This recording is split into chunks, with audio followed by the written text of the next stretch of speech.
सोचिए, इंद्र की सभा है, गंधर्वों का संगीत गूंज रहा है और उस संगीत पर नाच रही हैं अप्सराएं, जिनकी खूबसूरती देवताओं को भी दीवाना बना दे। लेकिन क्या कभी यह ख्याल आया है कि इतनी दिव्य, इतनी सुंदर अप्सराओं को भी श्राप झेलने पड़े, वो भी भयानक वाले? आज हम इन्हीं की अनकही कहानियों में उतरने वाले हैं। बात तो हैरान करने वाली है ना? मतलब अगर वो इतनी डिवाइन थीं, इतनी पावरफुल थीं, तो फिर श्राप का शिकार कैसे हो गईं?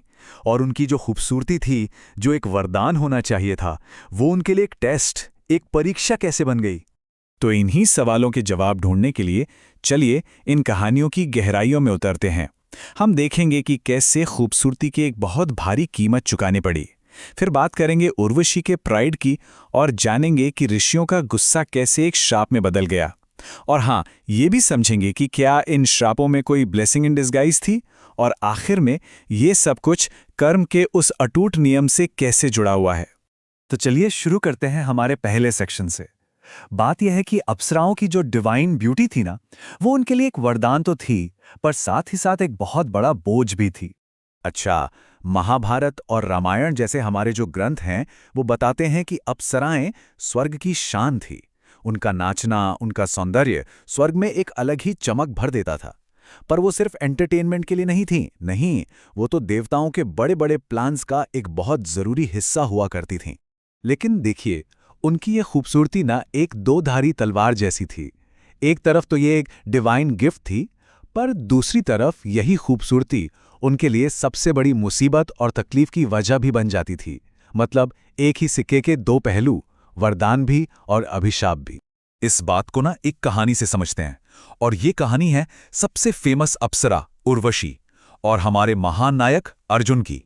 तो हुआ यूं कि उर्वशी ने अर्जुन के सामने अपने प्यार का इजहार किया, पर अर्जुन ने उन्हें अपने पूर्वज की पत्नी होने के नाते मां का दर्जा दिया और बड़े सम्मान से उनका प्रस्ताव ठुकरा दिया। अब बस इसी रिजेक्शन से उर्वशी की ईगो हर्ट हो गई और गुस्से में आकर उन्होंने अर्जुन को श्राप दे डाला। लेकिन कहानी में असली ट्विस्ट तो अब आता है। कहते हैं ना, डेस्टिनी का खेल। यहाँ एक श्राप भी एक बहुत बड़े प्लान का हिस्सा बन गया। उर्वशी का दिया हुआ यही श्राप अर्जुन के लिए उनके अज्ञातवास के समय एक वरदान बन गया। जब वो बृहन्नला के भेष में विराट नगर में छुपे हुए थे, तो इसी श्राप की वजह से कोई उन्हें पहचान नहीं पाया। अच्छा, तो प्राइड का ये टकराव सिर्फ अप्सराओं तक ही नहीं था। अब एक और कहानी की तरफ चलते हैं। कहानी है महाशक्तिशाली ऋषि विश्वामित्र की, जिनकी तपस्या से खुद देवराज इंद्र का सिंहासन हिल गया था। विश्वामित्र अपनी तपस्या से इतनी ज्यादा शक्ति हासिल कर रहे थे कि इंद्र को लगा कि उनका सिंहासन ही खतरे में है। तो अपने सिंहासन को बचाने के डर से इंद्र ने अपनी दो सबसे खूबसूरत अप्सराओं मेनका और रंभा को विश्वामित्र की तपस्या भंग करने के मिशन पर भेजा। अब यहां देखिए, दोनों के साथ क्या हुआ, ये बड़ा इंटरेस्टिंग है। मेनका वो तो अपनी खूबसूरती से विश्वामित्र की तपस्या भंग करने में कामयाब हो गईं।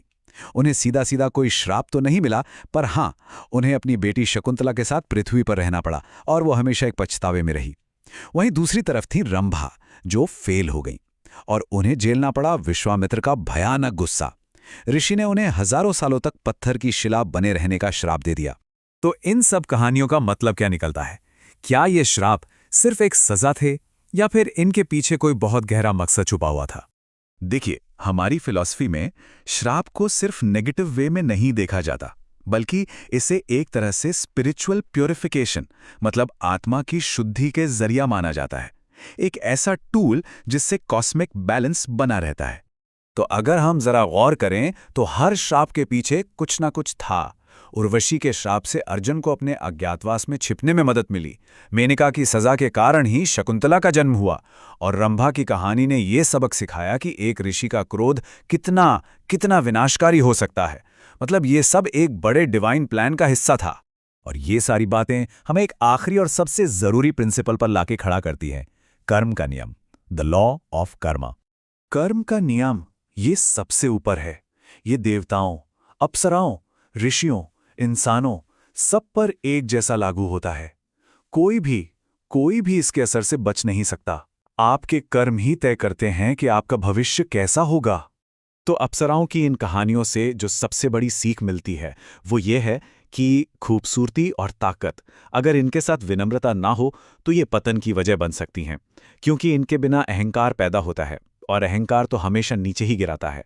और इसीलिए ये सारी पौराणिक कहानियां हमें बार बार याद दिलाती हैं कि असली रास्ता, सही रास्ता संयम, विनम्रता और धर्म के पालन में ही है।